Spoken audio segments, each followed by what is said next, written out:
My name is Eleanor Shaw, and I am 64 years old. At this stage of my life, I've learned that peace is something you guard the way you guard a flame in the wind, carefully, intentionally, and with both hands. After retiring from 3 decades as a librarian, I have built a small, quiet world around morning tea, crossword puzzles, and tending the garden behind our home. My husband, Michael, still works part-time as an electrician, and we've settled into a comfortable rhythm.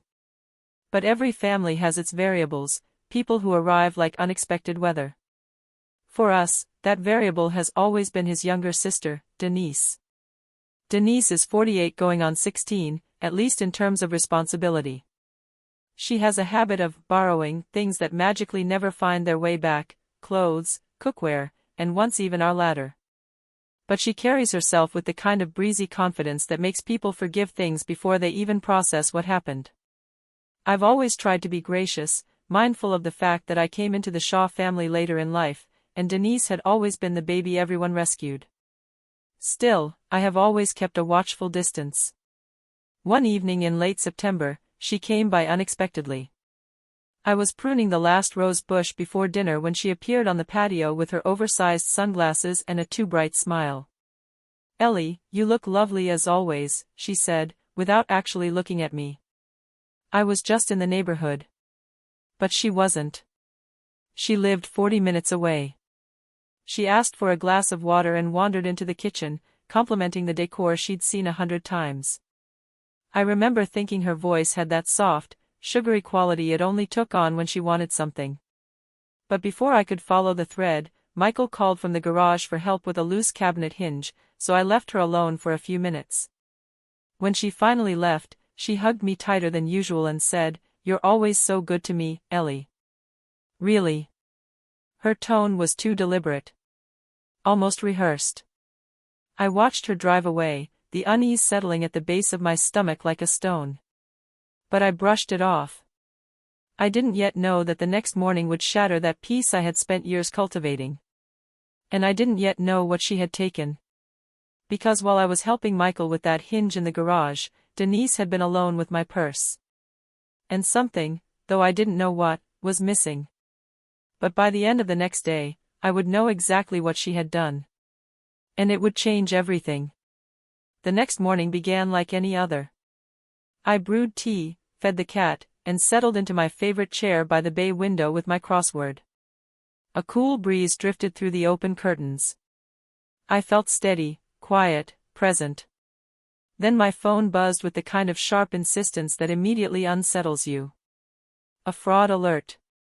At first, I assumed it was one of those overzealous automated notifications I sometimes received when buying gardening tools online. But when I opened the message, I felt my pulse jolt. Suspicious charge, $1,279.14, luxury apparel boutique. I blinked at the number, convinced I was reading it incorrectly. I hadn't bought luxury anything in years. My wardrobe was sensible cotton and durable shoes, nothing extravagant. I opened my banking app. More charges, all pending, all from the same upscale boutique downtown. 2 additional totals, $864.22 and $443.90. My heart sank. I reached for my wallet in the drawer beside my chair. When I opened it, the slot where my secondary credit card should have been was empty. I felt a coldness sweep across my chest, a kind of slow, dawning dread. I replayed the previous evening like film spooling through a projector. Denise. In the kitchen. Alone with my purse. I stood up, trying to steady my breathing. It wasn't impossible for the card to have fallen somewhere. I searched the house meticulously, kitchen counters, laundry basket, even the car, hoping for an explanation that didn't involve betrayal. But the truth was simple and sharp, it wasn't lost. It was taken. My hands shook as I dialed the number on the back of the remaining card. After a tense series of automated questions, I was connected to a representative who confirmed the worst: my card had been physically swiped in the store. Not online. Not misentered. Someone had walked in person, and pretended to be me. The representative asked if I authorized the purchases. No, I said. Absolutely not. Then came the recommendation: freeze the card and file a police report. This was identity theft. Fraud. A serious offense. I ended the call and sat in silence, staring at the far wall, letting the betrayal settle into me. I felt anger, but it wasn't explosive. It was slow-burning, controlled, deep. Michael came into the room and paused when he saw my face. "Elle? What happened?" I told him. Carefully. Factually. He shut his eyes, his shoulders sagging. She wouldn't have. But he didn't finish the sentence. Because he knew. We both did. Still, he clung to hope. Maybe there's some misunderstanding. Maybe she found it and meant to return it. I gave him a long, measured look. Found it in my purse? He exhaled shakily. When I called Denise, she didn't pick up. When I sent a message, it was read but unanswered. It was only after my third attempt that she finally responded with a text. "Oh gosh, that card was yours? I thought it was an old one of mine. Total accident. I'll fix it. Don't do anything dramatic. Accident. $1,000 accident." I felt something inside me settle, not fury, not despair, but certainty. I wasn't going to yell. I wasn't going to accuse. I would simply follow the evidence where it led. And it was already leading somewhere very dark. I've often said that people don't become who they are overnight. They are sculpted gradually, over years, by choices small and large, by what they avoid and what they refuse to learn. Denise was no exception. I met her when she was 29, all charm and laughter, the kind of woman who walked into a room and instantly acquired an audience. She danced between odd jobs, never quite landing anywhere solid, always leaning on someone, usually Michael, to cushion her missteps. "Family supports family," she'd say. And at first, I believed in that too. I still do, but only when support isn't being used as a crowbar. Over the years, the pattern repeated: Denise asking for help with rent, just this once, borrowing money with no concrete plan to repay it, showing up unannounced to eat dinner and leaving with a few things she forgot to bring home. Michael always rescued her. He was gentle-hearted, loyal, and prone to believing people's best intentions even when evidence suggested otherwise. I admired that kindness in him, but I also learned to navigate around it. A person can drown by trying to pull someone out of quicksand. But Denise's behavior had escalated in the past year: impulsive decisions, strange social media posts flaunting purchases she couldn't afford, and a level of detachment from consequences that felt almost adolescent. There was also something else. 2 months ago, she had approached us about temporary assistance for a car repair. She had a way of lowering her voice, softening her tone, as if vulnerability were a kind of currency. "I'll pay you back by next week," she promised. She didn't. And when I gently followed up, she acted as though the conversation was an inconvenience. But never, not once, did I imagine she would steal from me. Not outright. Not something traceable. That suggested either arrogance or desperation. And both were dangerous. I knew that confronting her emotionally wouldn't get me the truth. Denise was the type who changed her story the moment it became inconvenient. Facts, however, time-stamped transactions, store surveillance, bank authorization logs, those didn't shift under pressure. Michael struggled with the idea that his own sister might intentionally violate our trust. I saw the conflict in his eyes, the tug-of-war between loyalty and logic. She must have thought she had her card, he insisted half-heartedly. People mix things up. People don't mix up someone else's wallet contents, I said softly. And not for over $2,000. He didn't answer. Instead, he sat quietly, the truth working its way through him. I held his hand. "We'll handle this together. But we have to handle it." Because I knew something he didn't yet fully grasp: if we brushed this aside, it would only escalate. People who cross boundaries don't stop when forgiven. They stop when confronted with consequences.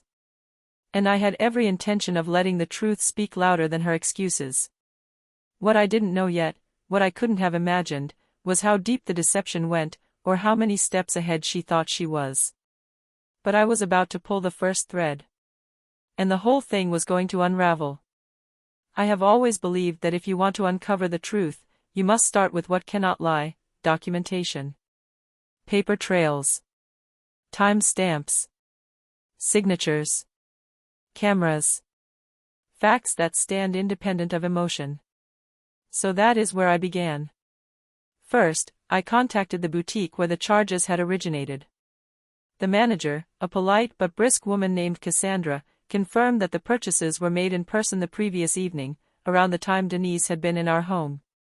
"You were the one who made the purchases, correct?" she asked. "No," I replied. "And I'd like to clarify that someone else used my card without permission." Her tone shifted, more cautious. "I see.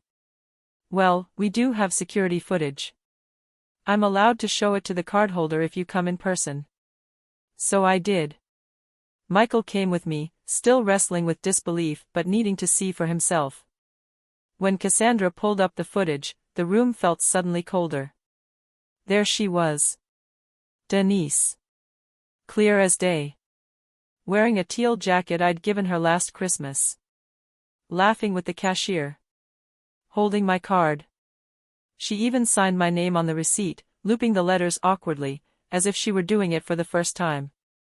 Michael stared at the screen, his lips parting, a slow collapse of denial happening right in front of me. That's her," he whispered. "God, Ellie. She really did this." I put a hand on his arm. "Now we know."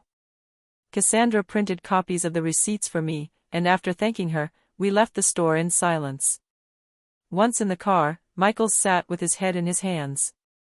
"I don't know what to say," he murmured. "She's my sister." "I know," I said. "And she'll still be your sister. But what she did is still a crime." He nodded slowly. Our next step was the police station.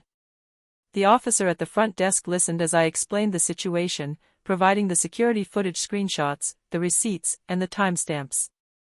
He was professional, calm, and efficient. "This is clear identity theft and unauthorized card use," he said. "We'll file a formal report." "Did you confront the suspect?" "I attempted to," I replied. "She claimed it was an accident." The officer raised an eyebrow. "Over $2,000 of accidents." I nodded. He helped me complete the necessary forms. Michael signed as a witness. And when the report was finalized, the officer said they would follow up once the case was assigned. Walking out of the station, I felt a mixture of sorrow and resolve. Not vengeance. Not pettiness. Just truth. And truth has a way of catching up to people eventually.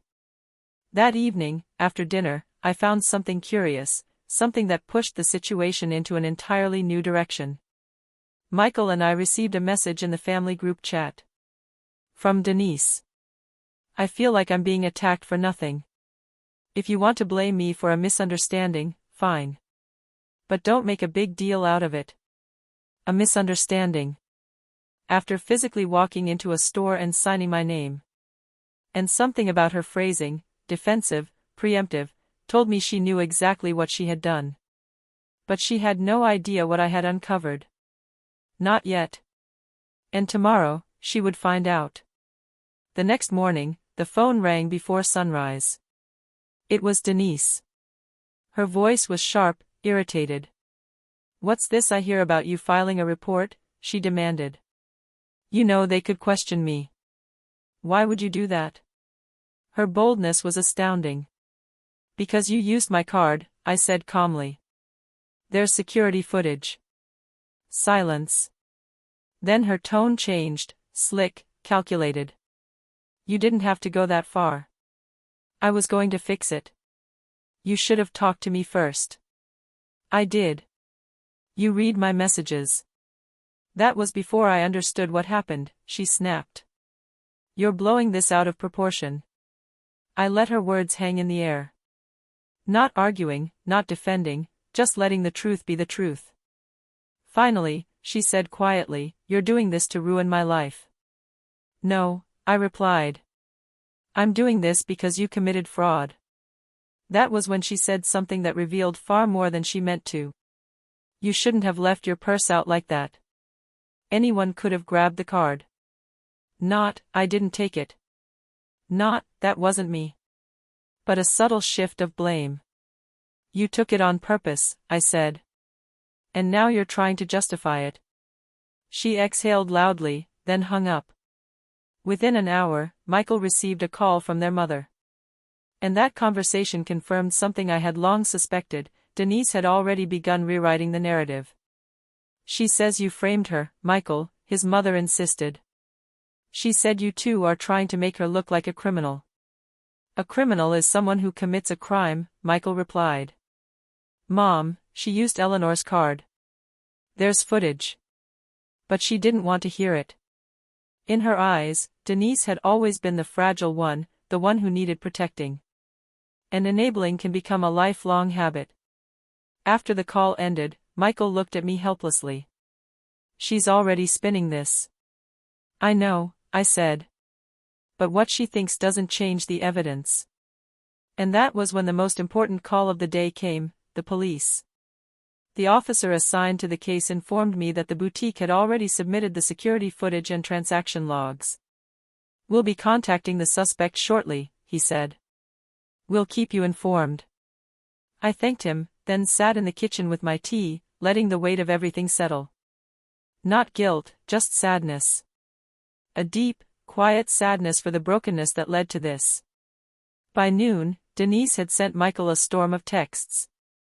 "You're choosing her over me. She's manipulating you. This is going to ruin my job. You're both heartless." But none of her messages said the one thing that mattered. I didn't do it. Because she knew she had. By late afternoon, I received a notification from my bank. The chargeback investigation was complete. The funds were credited back. The fraud claim was accepted. That meant the bank had seen enough to confirm I was not at fault. And if the bank was certain, then the legal system was not far behind. But the real moment, the one where the truth finally cornered her, would come the next day, when the police contacted Denise directly. And that moment would strip away every excuse she had left. It happened the following evening. Michael and I were sitting on the sofa when the doorbell rang. I expected a delivery, maybe a neighbor, but when I opened the door, it was Denise. Her face was pale, her eyes red and swollen, and she was breathing fast, like someone who had run from a problem only to find it waiting at the front steps. "We need to talk," she said. Michael joined me at the door. "Denise, now isn't the time." "No," she insisted, pushing her way inside. "They called me. The police. They said I'm being investigated." She turned to me, pointing. "Because of you." I folded my hands calmly. "Because you stole my card." "I didn't steal it," she said, pacing. "I borrowed it. And I was going to return everything. Or pay you back. Something. You didn't have to escalate it." "You used it for luxury shopping," I replied. "You signed my name. On camera." Her eyes flashed with anger. "You're acting like I'm some criminal." "You committed a crime," I said softly. "That's what makes you a criminal in this instance." She opened her mouth, closed it, then looked at Michael as if he were a lifeline. "Mike, please.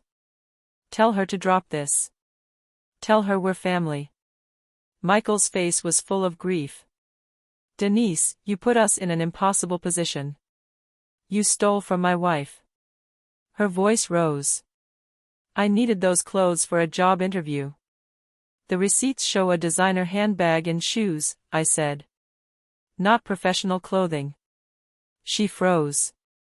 Her lie had caught up with her. Slowly, she sank onto the edge of the coffee table, her bravado draining away. "I didn't mean for it to go this far," she whispered. I just I was desperate. You could have asked, I said. We would have listened. No, she muttered. You'd say no. You always judge me. I shook my head gently. I judge actions, not people. Her jaw tightened. Well, congratulations. You've ruined everything. They said pressing charges means I could get probation. A record. Yes, I replied. That's what happens when you steal. Her face contorted, anger, shame, panic, all swirling at once. You have to withdraw the report. I won't lie to the police, I said. Her voice dropped into something low, almost dangerous. If you don't withdraw it, I'll never speak to you again. Michael answered this time. Denise, if you think threatening us is the answer, you haven't learned anything. She stood abruptly, glaring at both of us. I hope you're happy, she said. I hope this feels like justice.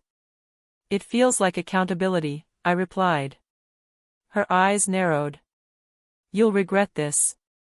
And with that, she stormed out the door. But what she didn't realize, what she couldn't yet accept, was that the regret wasn't ours. It was hers. Because within 24 hours, the consequences she had feared were going to arrive. And there would be no rewriting the story after that. The next morning, Denise's world shifted. The police contacted me first, letting me know the case had been officially processed. Since the evidence was clear and overwhelming, the district attorney approved formal misdemeanor fraud charges. They also attempted to contact Denise but reached only her voicemail. 2 hours later, Michael's mother called again, her voice trembling with fury. How could you let this happen? Your sister is hysterical. I didn't let anything happen, he said quietly. She did this. She said you're destroying her life. Michael's voice cracked, but he didn't waver. She destroyed her own life when she stole from us. Their mother hung up. Around noon, Denise texted me. You win. Are you satisfied? I didn't respond immediately. Instead, I finished trimming the basil in the garden, letting my thoughts settle. Revenge wasn't the goal. Retribution wasn't either. Truth was. Responsibility was. And sometimes accountability looks like punishment, even when you never sought to punish. Eventually, I replied. I'm not trying to win anything. I'm trying to stop a pattern that has hurt many people, including you. She didn't answer. Later that afternoon, I received another call from the officer. Ms. Shaw, the suspect has agreed to a plea deal. She confessed. Restitution will be ordered. She may qualify for probation, but she will have a criminal record. I thanked him. Michael sat beside me, processing everything. He wasn't cheering. He wasn't relieved. He was grieving. I hate that it came to this, he murmured. I know, I said softly. But sometimes the only way people learn is when life stops shielding them. He nodded. The court ordered Denise to repay every cent. The boutique returned the purchased items. She was fined. And she was assigned mandatory financial responsibility classes. The most painful consequence, however, wasn't legal. It was the silence that fell between her and Michael. A silence she created but blamed us for. Within a week, her social media was full of vague posts about betrayal and family turning their backs.